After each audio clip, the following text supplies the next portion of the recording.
Good afternoon everyone. Faiz good afternoon. ठीक हूँ, जब ठीक हो जाऊंगा बता दूंगा।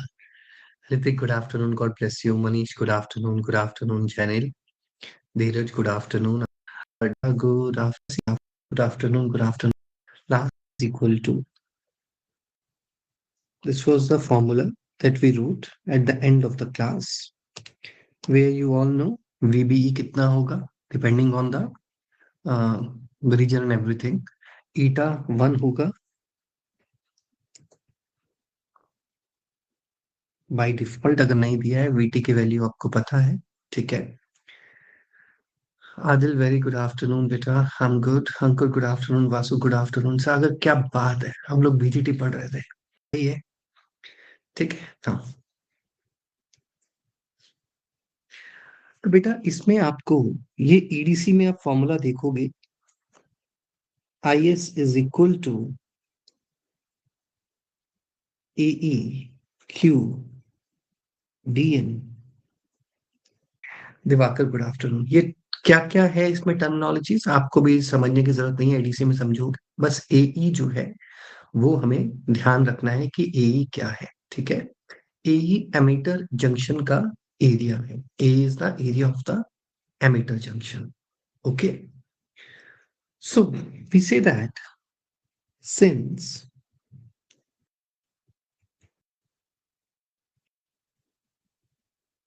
तो कई बार स्केल करंट भी कहते हैं, क्योंकि डिवाइस साइज पे डिपेंड कर रहा है स्केल अमाउंट, ठीक है। इसलिए कभी स्केल करंट को लिख के दे दे, वैसे तो आपको देगा नहीं, एनालॉग में कहीं यूज होगा नहीं, बट क्योंकि मैं अभी ईडीसी चला रहा हूँ तो बीच में कुछ कुछ पॉइंट्स मैं आपको दे दे रहा हूँ। अभी ईडीसी ही चल रहा है, अभी एनालॉग वापस स्टार्ट नहीं हुआ है, ठीक है। तो इसलिए लिख देता हूँ ना, since I is directly proportional to the emitter base junction, it will also be referred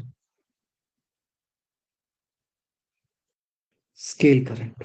transistor का एमीटर बेस जंक्शन एरिया दूसरे ट्रांजिस्टर के डबल है तो उसका आईएस भी डबल होगा, ठीक है। मतलब वो भी उसी रेशियो में आएगा जिस रेशियो में है। और अगर वीबीई भी दोनों का सेम हुआ तो आईसी भी एक के दूसरे के डबल आएगा, ठीक है। मैं लिख देता हूँ, समझ में आ जाएगा। Two transistors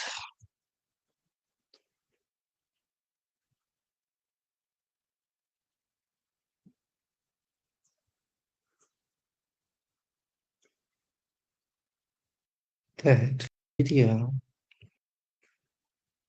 that of the other, then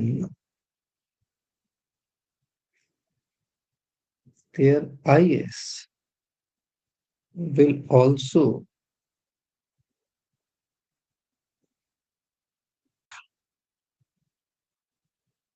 of VBE will have collector current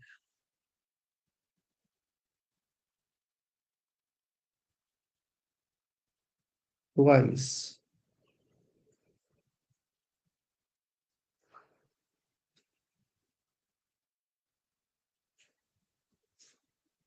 good afternoon Vishal, good afternoon बेटा, ठीक है। आई होप समझ में आ गया। तो ये बेसिकली मैंने इसलिए लिखवाया है क्योंकि इलेक्ट्रिकल वाले बच्चे तो ईडीसी पढ़ेंगे नहीं, तो आप लोगों को बाई चांस इसकी जरूरत पड़ गई, थोड़ा सा आइडिया होना चाहिए, इसलिए मैंने ये इन्फॉर्मेशन दे दी है। बस आपको ये याद रखना है, आईएस एक पे डायरेक्टली प्रोपोर्शनल डिपेंड कर रहा है। तो अगर दो ट्रांजिस्टर सेम है एक्सेप्ट उनका एमिटर जंक्शन एरिया में कुछ रेशियो दिया हुआ है, आईएस भी उसी रेशियो में आएगा। और अगर वीबी कांस्टेंट हुआ तो आईसी भी उसी रेशियो में आ जाएगा। I hope this point is clear, I hope this point is clear to everyone, है ना। चलिए,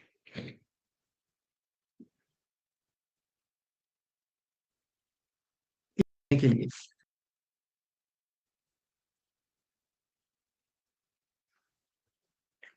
base width modulation. Hello Monica, good. तो थोड़ा सा समझते हैं।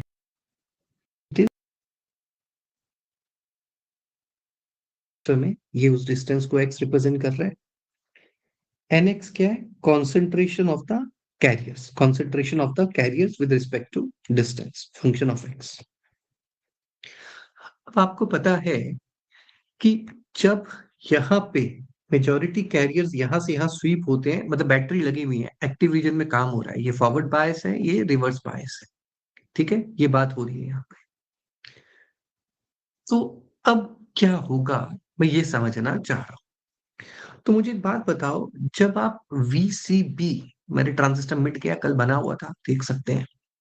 जब मैं वीसीबी को बेटा चेंज करता हूं तो क्या आईसी में चेंज आता है? If I am increasing the VCB, will IC will increase? No, because उसमें सिर्फ आईसी नॉट बढ़ेगा, ना आईसी नॉट इज नेग्लिजिबल, वो तो हम निग्लेक्ट ही करते हैं, है ना। जैसे फॉर्मूला लिखते हैं, IC is equal to beta I B plus one plus beta IC naught, ठीक है। तो आईसी नॉट तो हम निग्लेक्ट ही कर रहे होते हैं, हम लोग खाली IC is equal to beta I B ले रहे होते हैं। समझ में आ रहा है? आईसी इज इक्वल टू जो हमने लिखा था, I N C plus IC nought, तो I C nought tending to zero, फर्क नहीं पड़ता है। तो कायदे से जो प्लॉट है आईसी और वीसीबी के बीच में, वो स्ट्रेट आना चाहिए ऐसे, लेकिन उसमें ना हल्का सा टिल्ट आता है। वो क्यों आता है? वो अर्ली इफेक्ट की वजह से आता है, मैं समझा रहा हूँ आपको क्या है अर्ली इफेक्ट, ठीक है। वो टिल्ट क्यों नजर आएगा, मैं वो दिखा रहा हूँ। जैसे ही पी साइड पे वो एंटर करेंगे, वो माइनॉरिटी कैरियर्स हो जाएंगे इलेक्ट्रॉन्स बेस में, ठीक है। और आपको पता है वो डिफ्यूज करेंगे, तो डिफ्यूजन कुछ इस तरह से होगा, कुछ ऐसा हो, कुछ ऐसा होगा डिफ्यूजन, है ना। दे डिफ्यूज। मैं कह रहा हूं, इमेजिन करो, because this portion I have drawn it large, otherwise this portion is very small. When this portion is very small, अभी भी आपने देखा जब मैंने इसको इस तरह से बनाया था तो अप्रोक्सीमेटली स्ट्रेट लाइन ही लग रहा था, है ना। तो हम ये बोल रहे हैं, लेट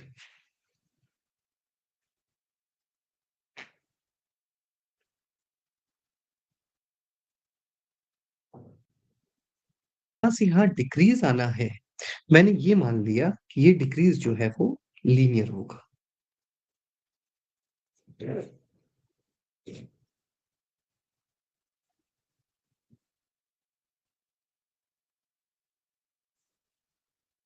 और ये जो बेस विड्थ है, लेट से दिस इज डब्ल्यू। यहां तक क्लियर है बेटा? यहां तक क्लियर है? ठीक है। No, I am saying that concentration gradient, that is concentration का ग्रेडियंट, मतलब dn by dx कितना होगा? Zero, zero to N zero, तो zero minus N of zero, N zero mention किया मैंने, नोट कर दिया एन जीरो, यहां से यहां जीरो पे कितना था, ये डब्ल्यू बी, एन जीरो पे कितनी थी, X zero, divided by W B minus zero, that is minus N of zero upon base width. उससे पता लग रहा है जैसे जैसे डिस्टेंस बढ़ रहा है हमारा, ये जो कॉन्सेंट्रेशन है वो घट रहा है, कॉन्सेंट्रेशन ग्रेडियंट जो वो नेगेटिव आया। यहां तक क्लियर है? लेकिन लेकिन यहाँ पे ही मैंने आइडियल केस लिया है। क्यों सर? बेटा, आपने एक चीज नोटिस नहीं करी, क्योंकि मेरा कलेक्टर जंक्शन रिवर्स बायस्ड है, डिप्लीशन रीजन भी तो आएगा। जब डिप्लीशन रीजन आएगा तो ये तो सिर्फ यहां से यहीं तक जो है डिस्टेंस मिलेगा इसको डिफ्यूज करने का, क्योंकि डिप्लीशन रीजन में तो फिर ये स्वीप हो जाएंगे इलेक्ट्रिक फील्ड से। आई बात समझ में सबको? सर यहाँ पे डिप्लीशन रीजन, बेटा ये तो फॉरवर्ड बायस्ड है ना, ये तो फॉरवर्ड बायस्ड है, यहाँ पे तो खत्म हो गया हुआ है, यहाँ पे है डिप्लीशन रीजन, तो मुझे वो डिप्लीशन रीजन कंसिडरेशन में लेना पड़ेगा। अच्छा, डिप्लीशन रीजन जो बनेगा यहाँ पे, मतलब मेरे कहने का मतलब है यहाँ और यहाँ जो डिप्लीशन रीजन ऐसे करके आएगा, वो डिप्लीशन रीजन कलेक्टर साइड में ज्यादा होगा, बेस साइड में ज्यादा होगा, या दोनों साइड पे इक्वल आएगा? डिप्लीशन रीजन की विड्थ ज्यादा किस साइड होगी, बेस की साइड, कलेक्टर की साइड, की दोनों साइड इक्वल आएगी? ओके, ठीक है, ठीक है। यहां देखो, डिप्लीशन रीजन में पोटेंशियल बनता है पॉजिटिव एक साइड नेगेटिव एक साइड। डिप्लीशन रीजन में पोटेंशियल बनता है पॉजिटिव एक साइड नेगेटिव एक साइड। सही है। जितना एक साइड पे पॉजिटिव होगा उतना ही दूसरी साइड पे नेगेटिव होगा। ऐसे ही होगा। ये तो हमें समझ में आ गया। अच्छा एक बात बताओ बेटा मुझे यार, कि यहाँ पे चार्ज कॉन्सेंट्रेशन एन साइड पे ज्यादा है as compare to P side. सही है। एन की एन साइड पे कलेक्टर साइड पे कॉन्सेंट्रेशन कैरियर्स की ज्यादा है as compare to P side. तो बेटा इमेजिन कर पा रहे हो कि यहाँ पे जितना चार्ज अनकवर होगा या जितने आइंस बनेंगे उसको कवर करने के लिए ये थोड़ा ज्यादा अंदर जाना पड़ेगा, क्योंकि यहाँ पे कॉन्सेंट्रेशन ज्यादा नहीं है, बिखरी हुई है। तो इसको ज्यादा अंदर जाना पड़ेगा as compare to C side.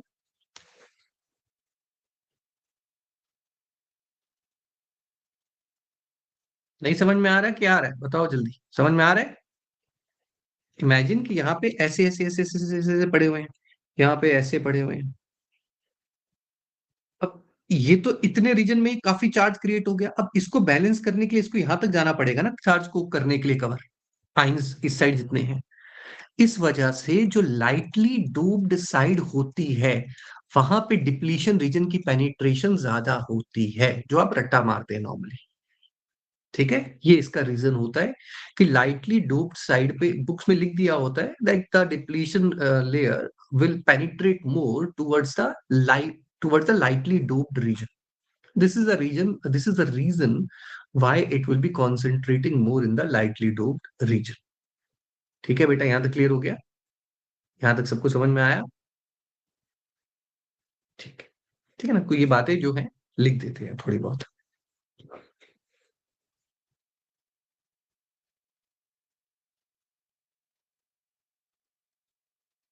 When the collector base junction is certain region, मतलब वो मिला नहीं प्रॉपरली, और जो मिल रहे हैं वो यूज नहीं हो पा रहे हैं, मतलब आई होप, बिकॉज क्या होता है ना कि you people in touch with all this things because you are using it. मुझे कलर इन्वर्जन सॉफ्टवेयर चाहिए, मतलब जैसे ये ब्लैक में चल रहा है इसको व्हाइट में कैसे कन्वर्ट करना है और व्हाइट वाला ब्लैक में कैसे कन्वर्ट करना है। Does anybody know about any software like that?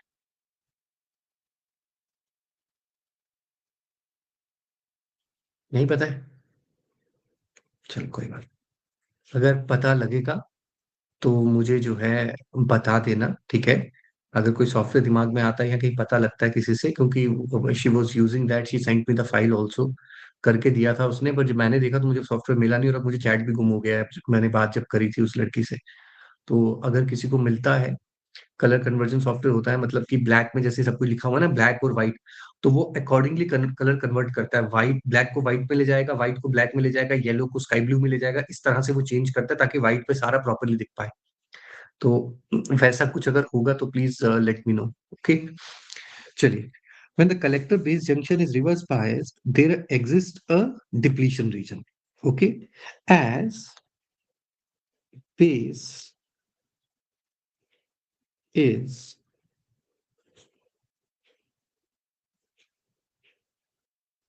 over charge in the, तो समराइज करके शॉर्ट फॉर्म में लिख दिया।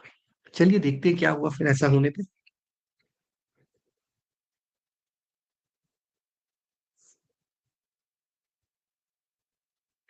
सर ऑनलाइन फ्री में हो जाता है, PDF convert on,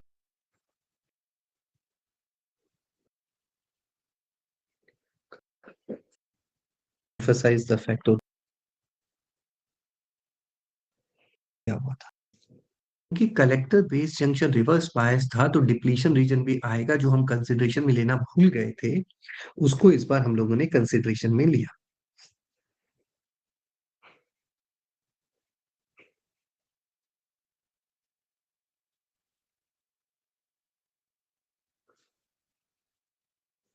and it will be penetrating more in the base region as we discussed. Space region या फिर डिप्लीशन रीजन आ गया।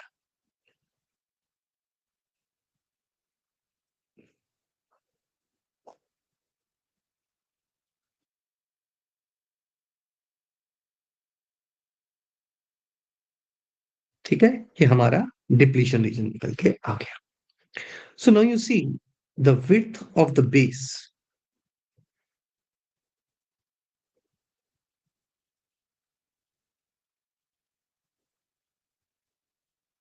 was WB.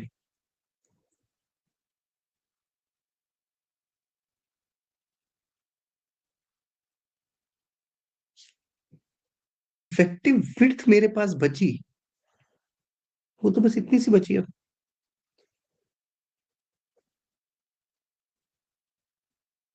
तो जो हम डब्ल्यू बी सोच रहे थे डिफ्यूजन के लिए मेरे पास है, वैसा है नहीं है. मेरे पास कितना बचा? सिर्फ डब्ल्यू बी डैश बचा.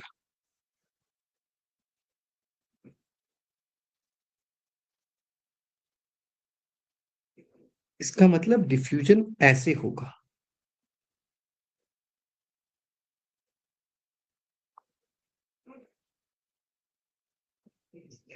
तो अगर मैं इस केस में भी निकालूंगा, आप ऑरेंज वाले और ग्रीन वाले केस को देखो, अगर मैं और ग्रीन वाले केस में भी निकालूंगा तो बेटा सेम फॉर्मूला तो आएगा, बस यहाँ डब्ल्यू बी डैश आ जाएगा. Because zero minus N zero same रहा, with W B dash minus zero, नीचे डब्ल्यू बी डैश आया, रेस्ट विल बी सेम. ठीक है. तो अब आप देख सकते हैं एज एक भी रहा स्लोप बढ़ गई है भाई. डीसी में हम ये फॉर्मूला देखेंगे तब आपको समझ में आएगा. Just take take it, take me by my word. जो मैं कह रहा हूँ मैं सही कह रहा हूँ. जो हमारी डिफ्यूजन करंट डेंसिटी होती है, ये जो यहां से करंट आ रही थी, डिफ्यूजन करंट डेंसिटी समझ में आ गया. डिफ्यूजन करंट की density, diffusion current density, diffusion current density directly proportional होती है कॉन्सेंट्रेशन ग्रेडियंट के. यहां से कितना डिफ्यूजन करंट डेंसिटी आएगी, वो कॉन्सेंट्रेशन ग्रेडियंट के डायरेक्टली प्रोपोर्शनल होती है. जैसे जैसे कॉन्सेंट्रेशन ग्रेडियंट बढ़ता जाता है, डिफ्यूजन करंट डेंसिटी जो है वो बढ़ती जाती है. ठीक है.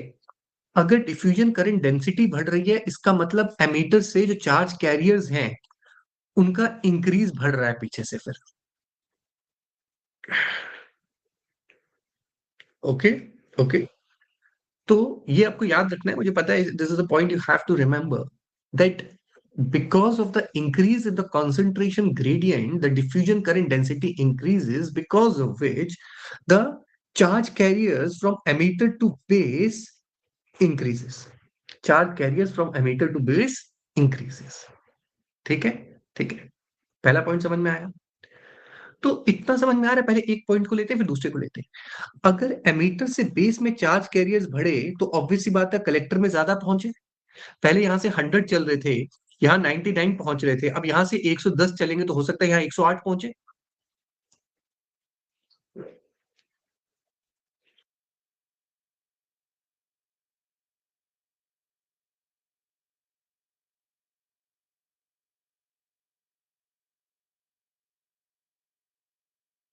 पहला पॉइंट क्लियर हुआ कि because of the depletion region the effective base width got decreased, because of which the concentration gradient got increased. Because of the increase in the concentration gradient, the diffusion current density got increased. And because of the increase of the diffusion current density, the charge carriers which are coming from emitter to base got increased, because of which the collector current got increased. पहला point समझ में आया. Second point, as you can notice, the effective base width has got decreased. Now, because of the decrease in the effective base weight, what do you think will happen to the number of recombinations in the base? Will the number of recombinations in the base will increase or decrease? Good, Sanjay. हमने बात करी थी base width कम होगी जितना उतना recombination कम होगा. Base में recombination घट गए तो फिर से कलेक्टर करंट बढ़ गई, फिर से कलेक्टर करंट बढ़ गई. इसका मतलब बेटा, अगर आप कलेक्टर जंक्शन की जो हमारी रिवर्स बायस वोल्टेज थी उसको बढ़ाएंगे तो बेस विड्थ बढ़ेगी. अगर बेस विड्थ बढ़ेगी तो कॉन्सेंट्रेशन ग्रेडियंट बढ़ेगा. कॉन्सेंट्रेशन ग्रेडियंट के बढ़ने की वजह से एमिटर बेस में ज्यादा चार्ज कैरियर्स आएंगे, जिसकी वजह से आईसी बढ़ेगा। मोर ओवर, क्योंकि डिप्लीशन रीजन बढ़ेगा, इफेक्टिव बेस विड्थ घटेगी, रिकॉम्बिनेशन घटेंगे, आईसी बढ़ेगा। So now can you see कि वीसीबी के कंप्लीटली इंडिपेंडेंट नहीं है आईसी। क्यों? बिकॉज ऑफ अर्ली इफेक्ट और base width modulation. Can you see base width modulation, modulation हो रही है बेस विड्थ की, but that effect is very small. It's not a very large or a prominent effect. It's a very small effect, but it's larger as compared to IC not. इस वजह से plot बिल्कुल कायदे से देखा जाए, IC और वीसीबी का प्लॉट अगर मैं बनाऊं तो ऐसे आना चाहिए, पर वो थोड़ा सा ऐसे आता है, टिल्ट, हल्का सा टिल्ट आता है, स्लाइटली टिल्ट आता है। सबको क्लियर हो गया?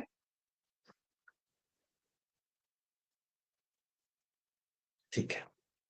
तो मुझे बस 1 मिनट देना, मुझे थोड़ी ठंड लगने लगती है, मैं सॉक्स पहन लेता हूँ, मुझे ठंड लग रही है। 1 मिनट देना बस मुझे, मैं आया।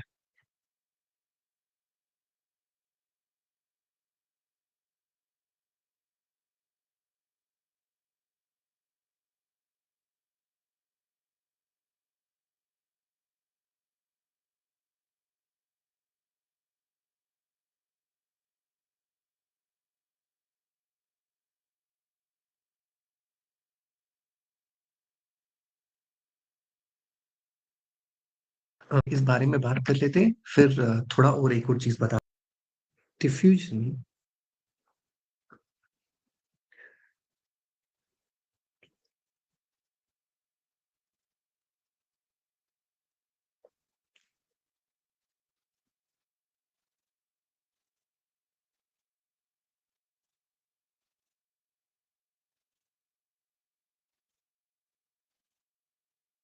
ठीक। डिफ्यूजन ग्रेडियंट बढ़ेगा, आई की आई भी घटेगा, क्योंकि इफेक्टिव बेस विड्थ घटी है तो रिकॉम्बिनेशन घटेंगे। आई भी घटेगा और आईई बढ़ेगा, जिसकी वजह से नेट इफेक्ट आईसी बढ़ेगा। बिकॉज आईसी किसके बराबर होता है? IE minus IB. याद है ना इक्वेशन दिखाई थी आपको? सो इस इक्वेशन के हिसाब से आईई बढ़ रहा है और आईबी घट रहा है, तो नेट इफेक्ट, दोनों का इफेक्ट कंट्रीब्यूट करेगा आईसी को इंक्रीज करने, आईसी को इंक्रीज करने।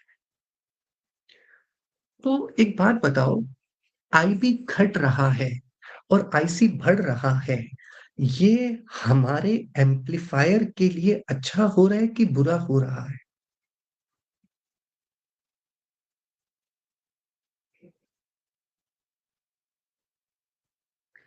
चलो कोई बात नहीं। जितने लोग कह रहे हैं बुरा हो रहा है, can anybody explain me why? जितने लोग कह रहे हैं बुरा हो रहा है, क्या कोई मुझे एक्सप्लेन कर पाएगा क्यों? नहीं। ठीक है। अच्छा एक बात बताओ, हमारे एम्पलीफायर की 3 कंडीशंस हुआ करती थी। क्या कंडीशन हुआ करती थी? Input resistance should be low, output resistance should be high, and the output current should be equal to the input current. बेटा अगर आईपी घट रहा है और आईसी बढ़ रहा है, अच्छा हो रहा है ना? आउटपुट करंट इनपुट करंट के करीब जा रही है। हाँ सर, ये तो अच्छा हो रहा है, तो सर फिर वीसी भी बढ़ाते जाते हैं, बढ़िया हो जाएगा। Let's start increasing the VCB as much we want to increase. समझ में आ रहा है?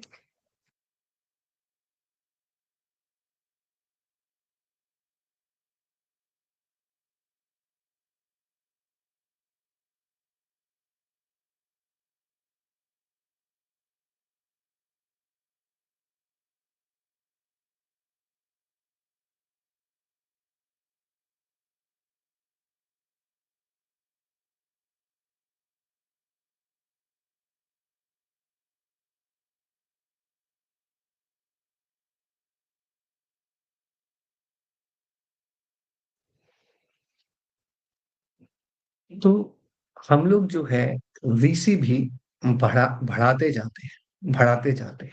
ठीक है। हाई वैल्यू का ब्रेकडाउन ले लेते हैं, इतना ले लेते हैं कि ब्रेकडाउन ना हो, हाई वैल्यू ले लेते हैं, ऋतिक डायोड डिजाइन कर लेते हैं। लेकिन देखो बेटा, होता क्या है, होता क्या है, हम जब ऐसा करते हैं, ऐसा करने पे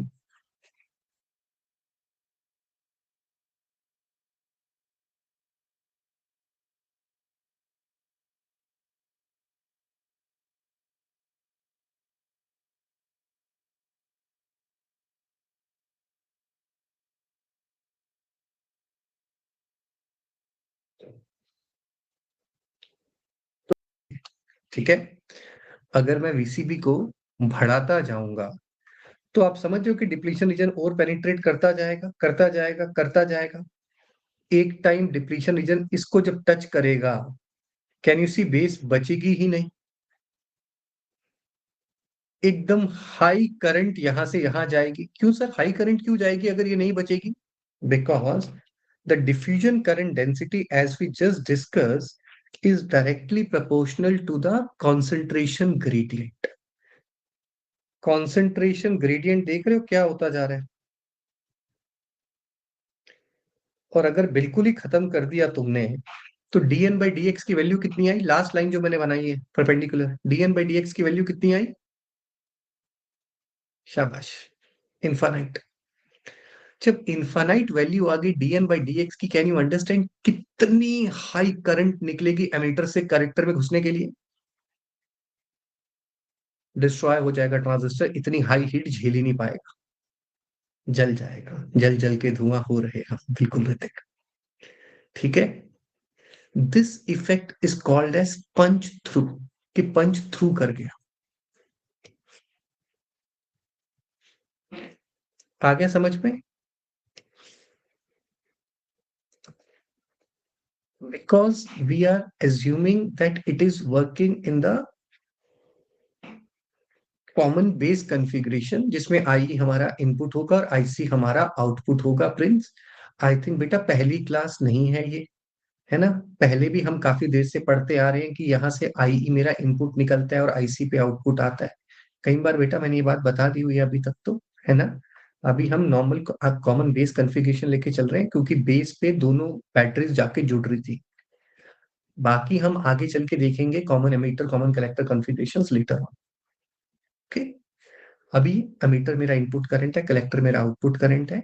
यहाँ से यहाँ जाएगा, ये जंक्शन पे इतनी हाई करंट गुजर रही होगी, क्योंकि ये रिवर्स बायस्ड है, आई स्क्वेयर मतलब IC square into R R destroy हो जाएगा। सबको समझ में आ गया बेटा? इसको हम लोग कहते हैं पंच थ्रू। कोई आपसे इंटरव्यू पूछे पंच थ्रू क्या होता है, तो बेस विड्थ मॉड्यूलेशन में वीसीबी इतना बढ़ा दो कि कॉन्सेंट्रेशन ग्रेडियंट इतना ज्यादा बढ़ जाए, जिसकी वजह से जो है हमारे हाई करंट फ्लो करके डैमेज हो सकता है हमारे ट्रांजिस्टर को। That is punch through. लिख लेता हूँ punch through.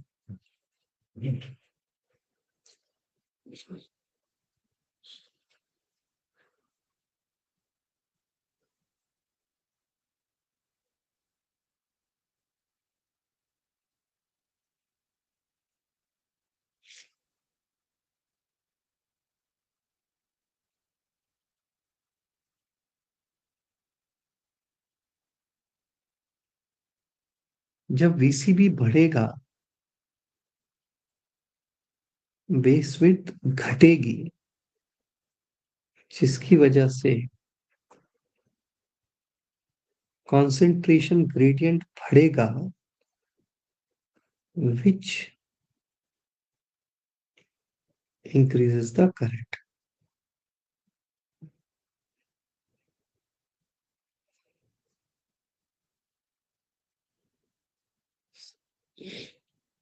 If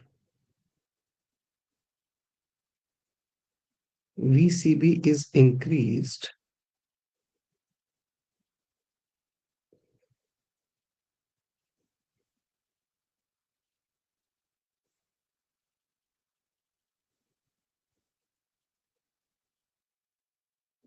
if VCB is increased beyond a certain value, then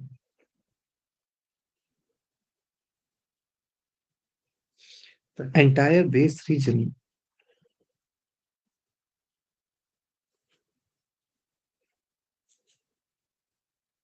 gets depleted.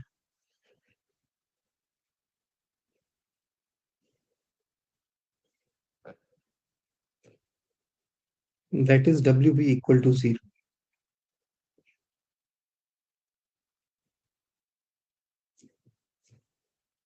And dn by dx is equal to infinity. अगर VCB इंक्रीज किया जाए एक सर्टेन वैल्यू के आगे, तो पूरा बेस रीजन जो है वो डिप्लीट हो जाएगा, बेस विड्थ 0 हो जाएगी और dn by dx इंफिनिटी हो जाएगा। Therefore, The current,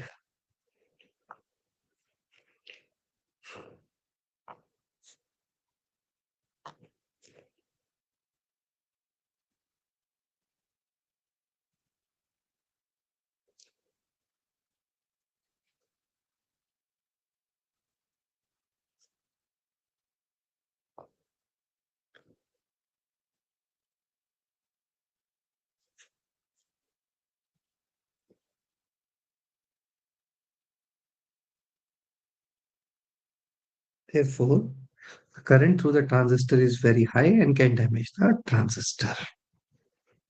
तो ये था हमारा base width modulation pure ADC topic, लेकिन इलेक्ट्रिकल वालों के लिए पढ़ाना जरूरी है। कहीं इनके इंजीनियरिंग सर्विसेज के पेपर में सवाल आ गया तो इनको दिक्कत हो जाएगी, और दूसरा इंटरव्यू वगैरह में भी पूछते हैं, इसलिए मैंने ये आपको समझा दिया है, मैंने आपको समझा दिया। ये जो बीच में बचता है वो आपको पता है, आपका ये बाहर निकल रहा है तो ये एनपीएन है, ये बाहर नहीं निकल रहा है तो पीएनपी है, ये भी बाहर नहीं निकल रहा है तो ये पीएनपी है। ये भी समझ में आ गया सबको सिंबल्स का? ठीक है, अब पता है, अब वापस एनालॉग शुरू हो रहा है। ठीक है, अब एनालॉग पे वापस आ गया। ये यहाँ पे मैंने एडीसी खत्म कर दिया, जितना आपको मैंने समझाना था, because to have a little bit of idea. IB क्यों कम है, आईसी क्या है, आई सबसे ज्यादा क्यों है, IC is equal to alpha I, IC is equal to beta IB, है ना? वो सब चीजें समझाने, फील करने के लिए ईडीसी पढ़ना जरूरी था। ठीक है, अब मैं वापस एनालॉग पे आ चुका हूँ, अब ये एनालॉग चालू हो गया है फिर से। ठीक, यहाँ तक क्लियर हो गया? यहाँ तक क्लियर हो गया? नेक्स्ट, अब अगर आप देखें बेटा, ये बाहर की तरफ है तो मैंने आपको बताया था ये एरो करंट डायरेक्शन दिखाता है, आईई बाहर की तरफ है, तो आईबी और आईसी दोनों अंदर होंगे, क्योंकि इनका सम आईई होता है।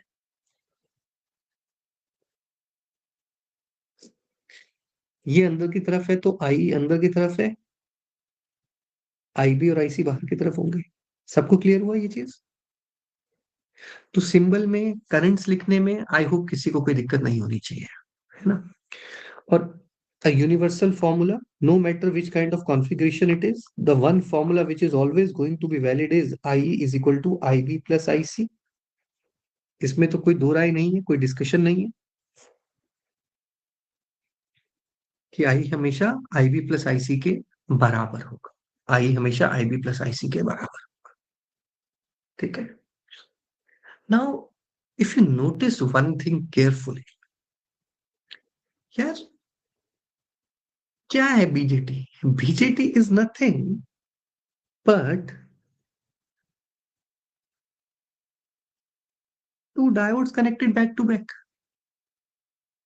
पीएन पीएन, दो डायोड बैक टू बैक लगाए हुए। सो इसका मतलब अगर मैं दो diodes back to back consider करूं, so I will get a BJT, I will get a BJT, because BJT it's a very common statement, BJT is two diodes connected back to back. तो फिर BJT बनाना ही क्यों? दो diodes back to back connect करके काम करवा लेंगे। ठीक है, तो ऐसा नहीं होता है बेटा। We can't connect two diodes back to back and achieve what my BJT is doing. Why sir, why can't we do that? Just try to imagine if I do so, then don't you think the base width will become very high if I connect two diodes back to back? अगर मैंने दो diodes back to back connect कर दिए बेटा, तो मेरी base width जो है वो बहुत बड़ी हो जाती है।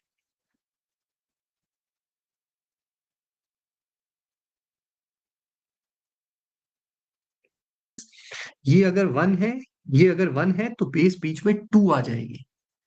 आई बात समझ में?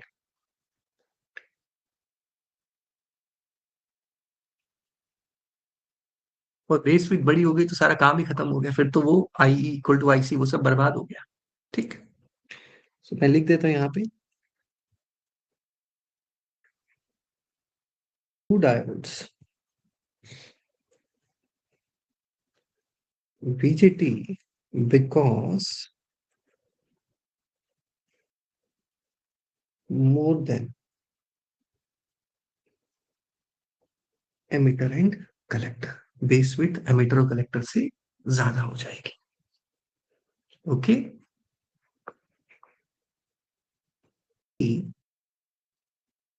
Beta is called as common emitter current gain. Beta का नाम क्या होता है? Common emitter current gain. याद रखने का तरीका, फॉर्मूले में क्या है? आईसी एंड आईबी, सी और बी है, ई बचा है ना, तो ये कॉमन एमिटर करंट गेन हो गया। मतलब रट्टा मारने का तरीका बता रहा हूँ, ये कोई मतलब ये नहीं है, लॉजिक नहीं है, way of cramming, remember the name. और तो नाम याद रखने की जरूरत नहीं पड़ती है, बिकॉज वो एग्जाम में सिर्फ बीटा करके दे देता है, he never rights common emitter current gain is this much. But worst come worst case, if somehow he writes that common emitter current gain is this much, you should know what is common emitter current gain. So IC is equal to beta IB, I missing a common emitter beta ही होगा, IC by IE।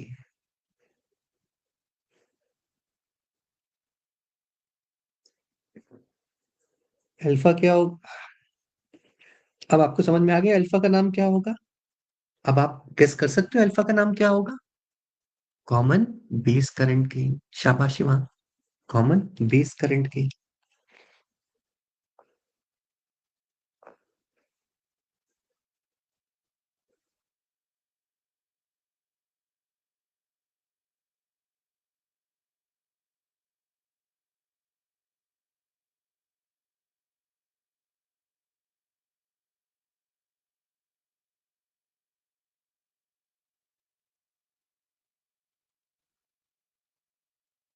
ठीक है।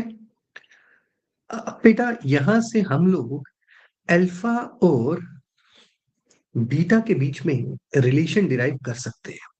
ठीक, मैं कर देता हूँ, prove कर देता हूँ। अल्फा किसके बराबर आया बेटा? आईसी अपॉन आई के ना।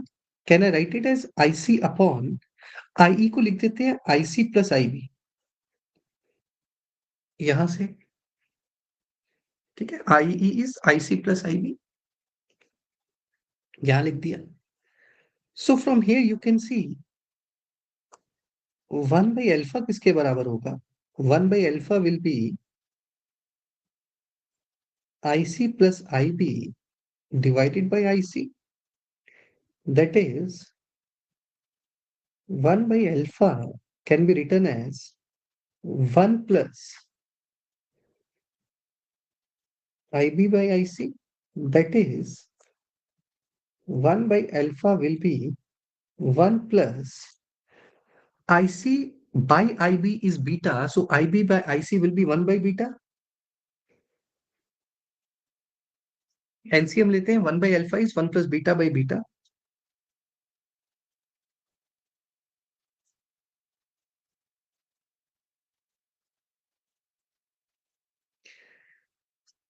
And from here you can see alpha is coming as beta upon 1 plus beta, and if you calculate beta taking it on this side common लेके, alpha upon 1 minus alpha। क्या आपका बेटा alpha और beta के बीच में relation निकल के आया है? This is the relation between alpha and beta. Clear हो गया यहां तक?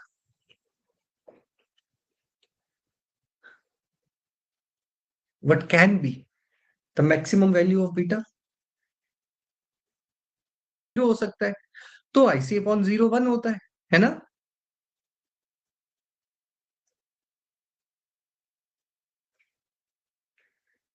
बीटा इंफिनिटी ले सकता है ना वैल्यू बेटा, कि जब मेरा आइडियल केस में बेस करंट 0 होनी चाहिए, जो आईई है वही आईसी के बराबर हो जाए, बेस करंट 0 हो जाए, so maximum value of beta can be infinity. Similarly what can be the maximum value of alpha? तो आंसर बोल ही दिया मैंने इसका आंसर समझाते हुए वैसे ऑलरेडी, अल्फा की वैल्यू 1। बिकॉज अगर बेस करंट 0 है तो IC and I will be equal and this will be 1। So the maximum value that alpha can take is 1, the maximum value beta can take is infinity, infinity। Okay. तो अभी मैं आगे चल के आपको फिर दिखाऊंगा, भी लिखूंगा, दोबारा से लिख के दूंगा। अगर कभी ऐसा होता है, वो बोलता है beta is very high, So indirectly, he is trying to tell you that IC is equal to IE. Okay? Okay? Beta high मतलब आई भी बहुत छोटा है, भी बहुत छोटा है, मतलब आईसी आई के बराबर।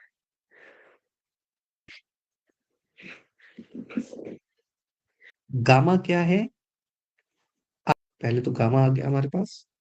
नेक्स्ट, तो इसको मैं लिख सकता हूं I plus I C by I B, that is, बस लिख रहा हूँ, ये आपको याद होनी चाहिए। Although they are very easy relations, when we will be solving the question you won't be, you won't even need to use your memory and put stress on your memory basically to get the formula, automatically वो याद हो जाते हैं। ठीक है, तो ये कुछ फॉर्मूले थे, आगे चलते हैं। Plus IC equal to alpha I plus IC naught, एक ही बात है ना, IC B naught versus IC naught. हाँ, इसको थोड़ा सा सिंप्लीफाई करते हैं, बिकॉज एक और फॉर्मूला निकालना है। IC B naught, IC B naught 1 upon IC is equal to beta, अच्छा 1/1 प्लस 1/1 - अल्फा निकालना है। यहाँ पे 1 ऐड करो बीटा के साथ, यहाँ पे भी 1 ऐड करो, न्यूमरेटर में अल्फा अल्फा कट गया, क्या बचा 1/1 - alpha which is equal to 1 plus beta.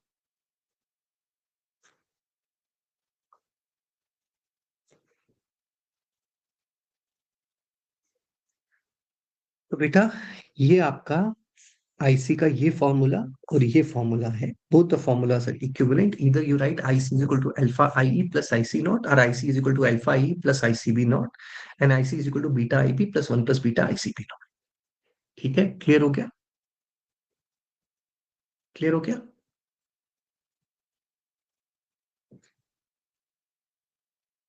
Next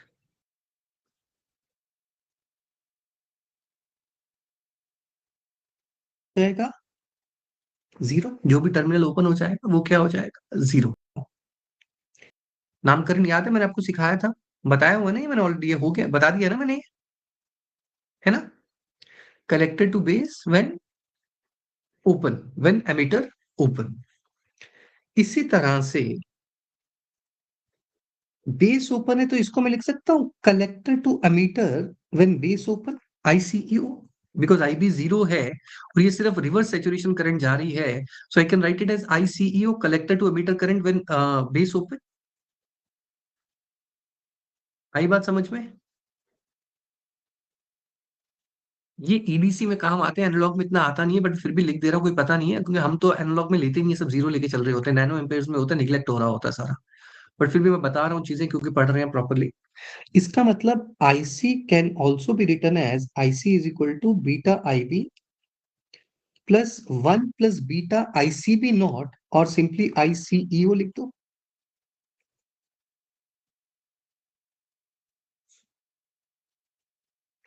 या फिर बस आप यही याद रखिए, और ये याद रखिए I C E O is 1 plus beta ICB nought. लिख देता हूं मैं अलग से एम्फोसाइज करके, आईसीईओ इज 1।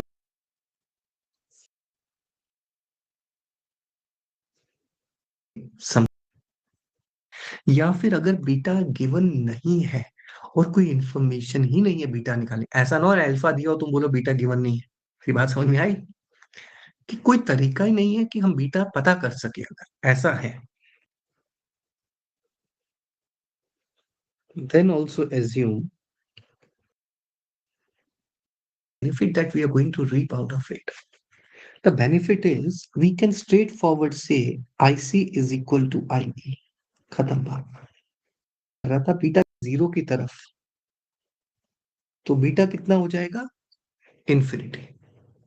आगे बात समझ में? आईबी अगर टेंड कर रहा है जीरो की तरफ तो बीटा कितना हो जाएगा, इन्फिनिटी। क्योंकि बीटा हाई तभी हो सकता है जब आईबी बहुत स्मॉल है, नेग्लिजिबल है। So if IB is tending to zero then beta is infinity. Therefore as IB is equal to zero, इसका मतलब ICI के बराबर है, जो चीज मैंने कंक्लूजन ऑलरेडी दे दिया हुआ है। सिमिलरली अगर अल्फा टेंडिंग टू 1 है, तो उस केस में सेम कंक्लूजन। अगर अल्फा टेंडिंग टू 1 है तो आईसी फिर से आईई के बराबर होगा।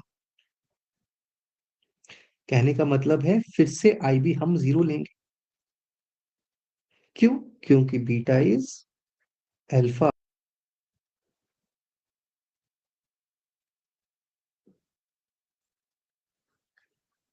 अब बेटा नेक्स्ट, हम लोग बेसिकली बीजीटी में एसी देते हैं, बिकॉज हमें एसी को एम्पलीफाई करना है, जो भी करना है हम एसी देते हैं, और फिर वो एसी एम्पलीफाई करके जो भी आपको ऑपरेशन चाहिए आप बीजीटी से अचीव कर लेते हैं। सो इन बीजीटी क्यों का बायस नहीं कर पाएंगे? जब हम उनको फॉरवर्ड बायस और रिवर्स बायस कर पाएंगे तभी तो हम उसका ऑपरेटिंग पॉइंट सेट कर पाएंगे, यानी क्यू पॉइंट सेट कर पाएंगे, यानी डीसी लोड लाइन बना पाएंगे। डायोड में ये सब शब्द यूज हो चुके हैं, पढ़ा चुका हूं, समझा चुका हूं। ठीक है, जैसे डायोड में हम लोगों ने डीसी लोड लाइन बनाई थी, फिर हमने ऑपरेटिंग पॉइंट सेट किया था। से ये मान लो, तो एक्टिव में मैं यहां करूं, मैं बीच में करता हूं ताकि बड़ी वोल्टेज स्विंग मिल पाए। ठीक है ना? तो मैं, तो मतलब डिपेंडिंग कि मुझे कहां पे ऑपरेटिंग पॉइंट सेट करना है, उसको एसी एनालिसिस करवाने के लिए मुझे डीसी एनालिसिस करना जरूरी है। ठीक है, दूसरा चीज, क्यू पॉइंट तो सेट हो गया, पर बेटा रीजन ऑफ ऑपरेशन भी तो आइडेंटिफाई करना है, and we need to identify the region of operation also. Okay, इस वजह से डीसी एनालिसिस का पढ़ना हमारे लिए जरूरी है। कि मैंने ऐसी आपको फीलिंग्स थोड़ी सी बता दी, वैसे तो जैसे आगे चलेंगे चीजें क्लियर हो ही जाएंगी, but I just wanted to know you the region we are going for DC analysis. ठीक है, is an off switch, you want to use it in the cut off, है ना? तो depending on the your need basically you will make the set the operating point or the Q point or the Q setting point. So आपकी feelings के लिए for,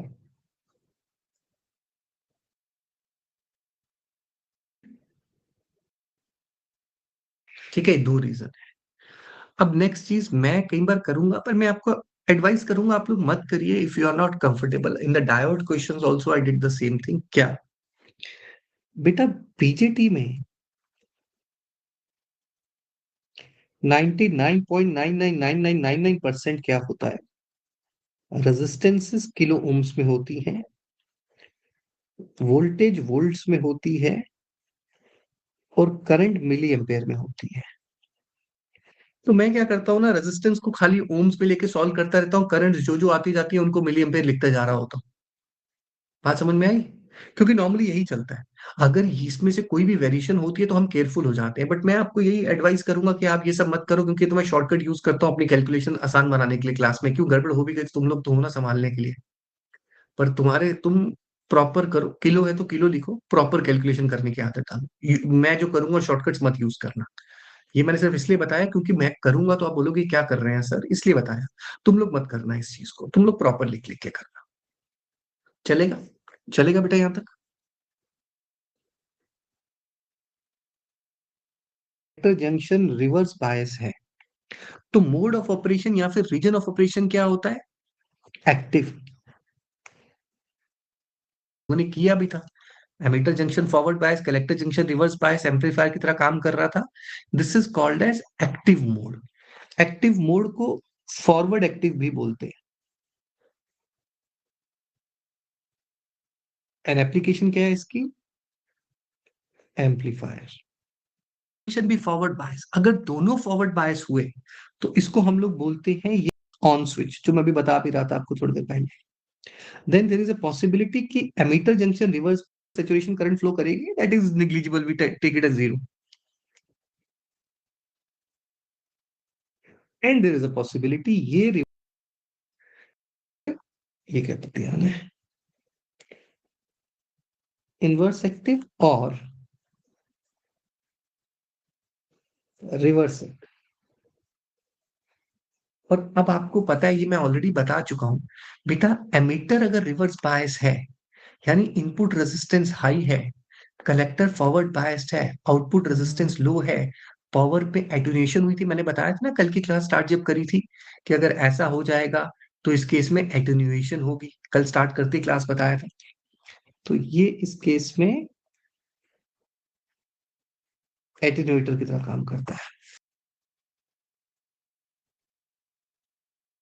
सारे के सारे एक बार समझ लो, ये तो आपको ऑलरेडी पता था। फॉरवर्ड बायस रिवर्स बायस हमारा एम्पलीफायर था। दोनों फॉरवर्ड बायस तो सैचुरेशन में है, मतलब active switch, active mode, saturation mode. सबको समझ में आ गया बेटा ये?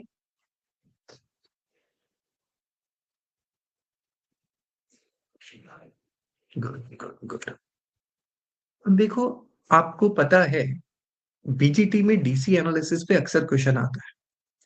वो क्या करता है, आपको एक बीजीटी बना के देगा, उसके साथ कुछ रेजिस्टर्स वोल्टेजेस लगा देगा डीसी वाली, और आपसे पूछेगा कि बता दो इसमें कलेक्टर करंट कितनी है, बता दो इसमें वीसीई कितना है, बता दो ये किस रीजन में ऑपरेट कर रहा है। इस तरह के वो अक्सर सवाल पूछता है आपसे डीसी एनालिसिस के। So again you people find it very difficult, I know that, ठीक है, बट मुश्किल है नहीं।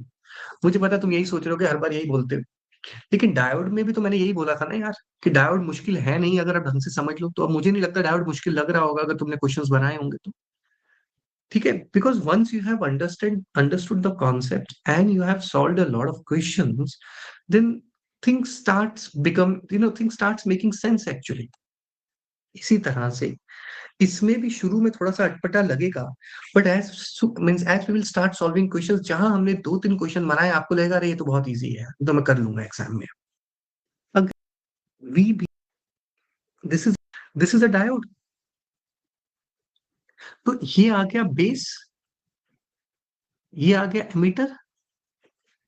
इन दोनों के बीच का पोटेंशियल डिफरेंस क्या हो गया, वीबीई। वीबीई क्या हो गया, डायोड के अक्रॉस की वोल्टेज। आ रहा है समझ में सबको बेटा?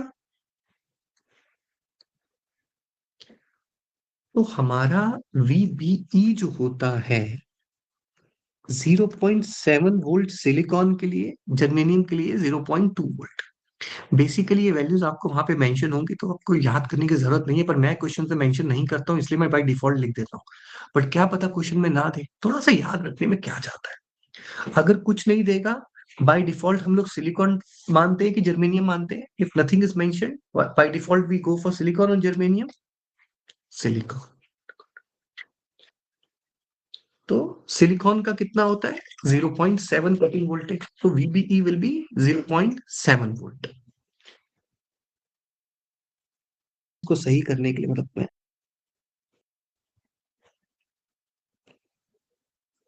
क्यों सर माइनस क्यों लगवाया आपने? देखो बेटा,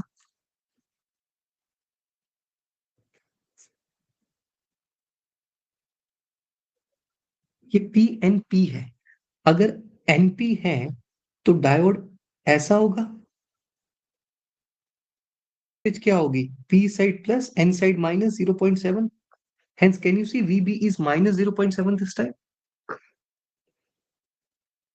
क्योंकि पी साइड एमीटर की तरफ हो गई है।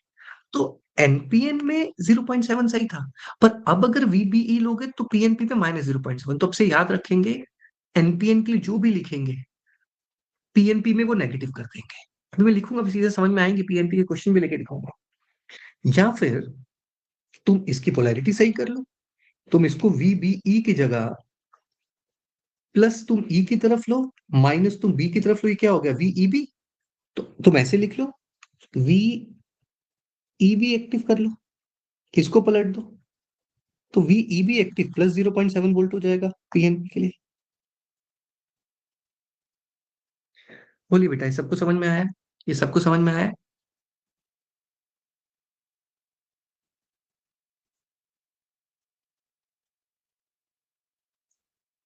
नेक्स्ट पॉइंट, अगर हम एक्टिव रीजन में हैं, ये तो वैल्यूज होगी आपकी सिलिकॉन के लिए, जर्मेनियम के लिए 0.2 वोल्ट करके मैनेज कर लेना, ठीक है। अगर आप एक्टिव रीजन में हैं बेटा, तो पहले तो ये वीबीई की वैल्यू हो गई आपकी। दूसरा, you can use the formula IC is equal to beta IB. Please remember this point, IC is equal to beta IB. This formula can only and only be used if you are in the active region. IC is equal to beta IB का formula आप सिर्फ और सिर्फ तभी use कर सकते हैं अगर आप एक्टिव रीजन में हैं तो।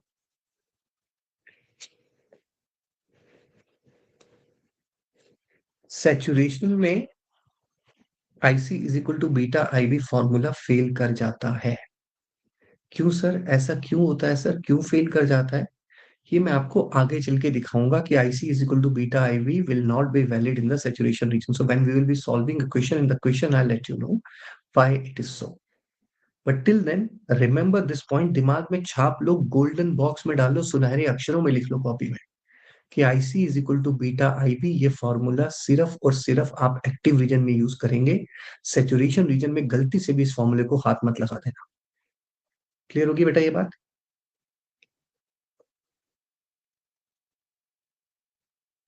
Okay okay.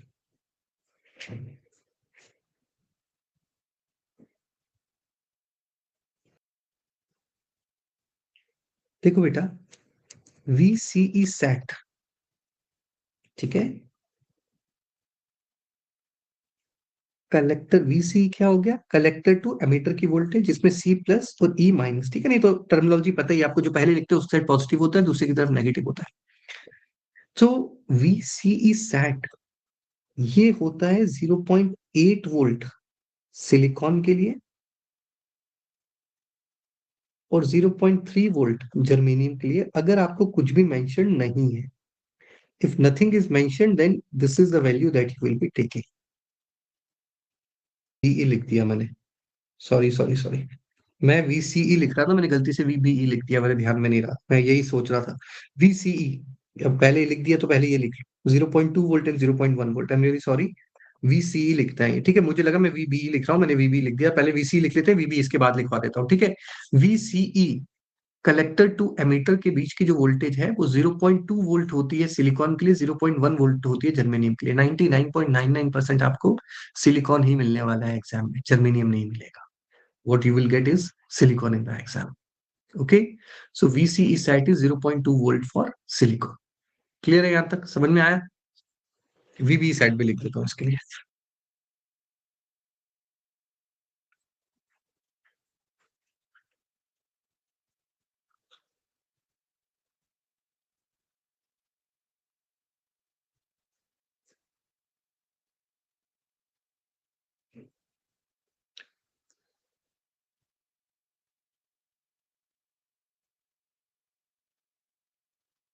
ये मैंने एनपीएन के लिए लिखा है, अगर पीएनपी के लिए करना होता तो कुछ नहीं, माइनस साइन लगा दो, या फिर VCE की जगह VEC कर दोगे। यहाँ पे पीएनपी होता तो माइनस साइन लगा दो, नहीं तो VBE की जगह VEB कर दोगे। ठीक है, ठीक है।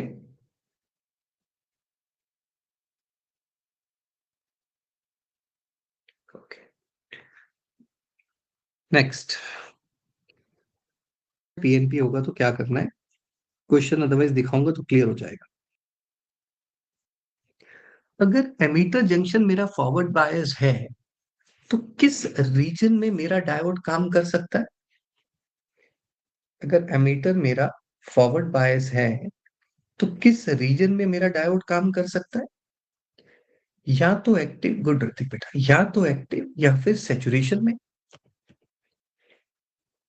If emitter is forward bias then I have two options, either it will be in active or it will be in saturation.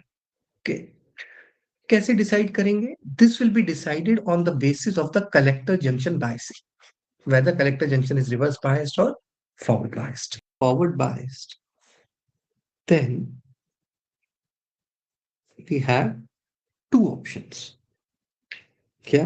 या तो ये हमारा एक्टिव मोड में होगा या तो ये हमारा सेचुरेशन मोड में होगा, दोनों में से किसी में भी हो सकता है, depending on what, depending on collector junction. मतलब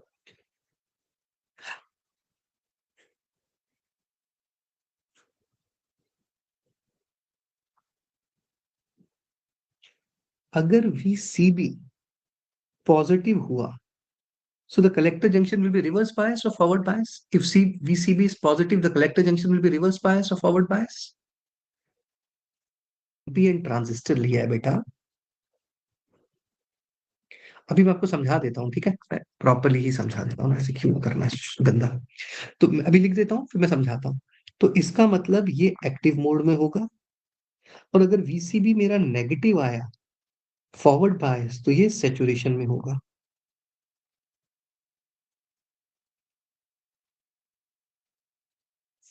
आ गया समझ में सबको ये चीज?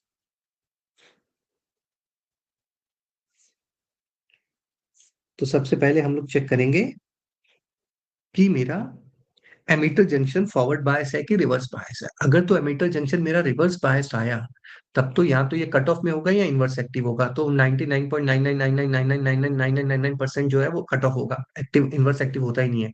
इसलिए आपका हमेशा एमीटर जंक्शन जो है 99.99% फॉरवर्ड बायस आता है।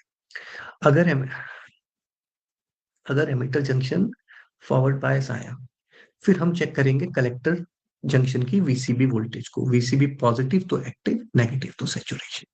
ये बात क्लियर हुई बेटा? ये बात क्लियर हुई? अब ऐसा क्यों बोल रहे हो सर, ऐसा क्या है? तो देखो मैं इसको समझाता हूँ। अगर आपका कलेक्टर जंक्शन रिवर्स बायस होना है, कलेक्टर को अगर रिवर्स बायस होना है बेटा, तो एन साइड पे पॉजिटिव आनी चाहिए कि नेगेटिव आनी चाहिए वोल्टेज? एन पॉजिटिव होना चाहिए एज कंपेयर टू पी, है ना? अगर आपका ये वाला डायोड रिवर्स बायस होना है, ये वाला डायोड रिवर्स बायस होना है, तो एन साइड पे पॉजिटिव होना चाहिए और पी साइड पे नेगेटिव होना चाहिए। तो जेसी क्या होगा? रिवर्स बायस होगा। इसका मतलब वीसीबी, सी की वोल्टेज बी से ज्यादा है तो वीसीबी पॉजिटिव की नेगेटिव? सी की वोल्टेज बी से ज्यादा है तो वीसीबी पॉजिटिव की नेगेटिव? पॉजिटिव। इसका मतलब वीसीबी पॉजिटिव। और अगर ये आपका क्योंकि ये फॉरवर्ड बायस बाय डिफॉल्ट है, ये रिवर्स बायस है, तो किस मोड में हो? एक्टिव मोड में। यही मैं आपको यहाँ पे बोल रहा था बेटा, कि अगर वीसीबी पॉजिटिव आया, जेसी रिवर्स बायस, तो मैं एक्टिव मोड में। आया समझ में? इसी तरह इसको देखो। अब अगर आपका कलेक्टर जंक्शन को फॉरवर्ड बायस होना है, तो पी साइड के पोटेंशियल एन साइड के पोटेंशियल से ज्यादा होना चाहिए। इसका मतलब एन नेगेटिव, पी पॉजिटिव। अब अगर आप देखें वीसीबी, सी का पोटेंशियल बी से कम है तो वीसीबी नेगेटिव होगा। इसका मतलब अब ये सेचुरेशन में है।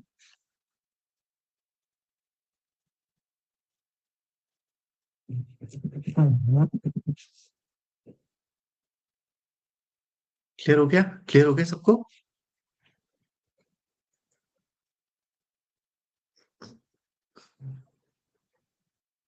इसी तरह से पीएनपी ट्रांजिस्टर के बारे में बात कर लेते हैं। वैसे तो मैंने समझा दिया सारा, पीएनपी का उल्टा हो जाएगा, but just to give you a perspective, ताकि गलती ना करो, एक बार पीएनपी दिखा देता हूँ।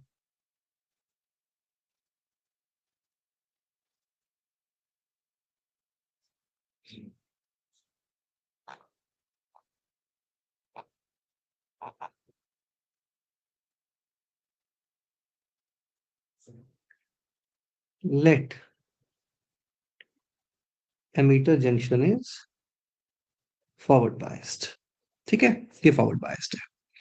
तो अब हम कह रहे हैं,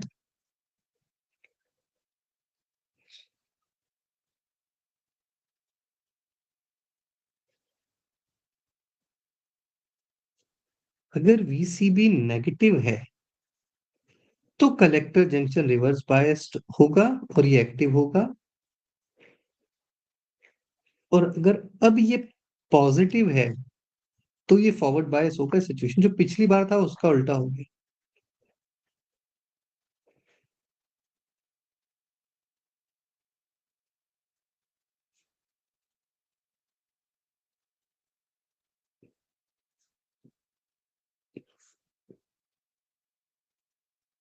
ठीक है, इसको भी समझाता हूं मैं, जैसे लास्ट टाइम बीजेटी के थ्रू आपको समझाया था, इस बार फिर से आपको समझा देता हूँ लास्ट टाइम।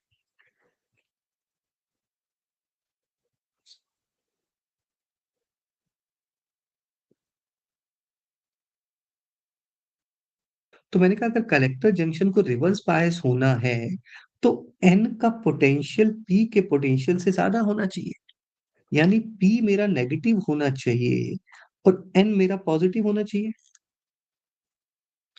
इसका मतलब वीसी भी नेगेटिव आएगा।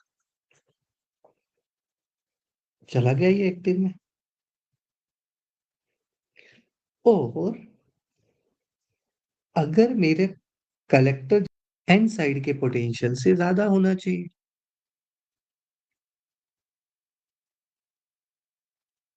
इसका मतलब सी का पोटेंशियल बी से ज्यादा है तो ये पॉजिटिव है, तो ये सेचुरेशन में चला जाएगा।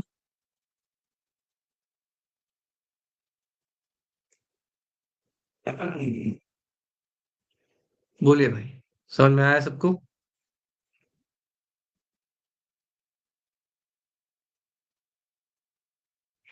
Now we are ready to solve the questions.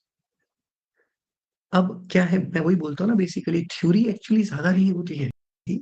अब हम सीखेंगे how to identify the region of operation.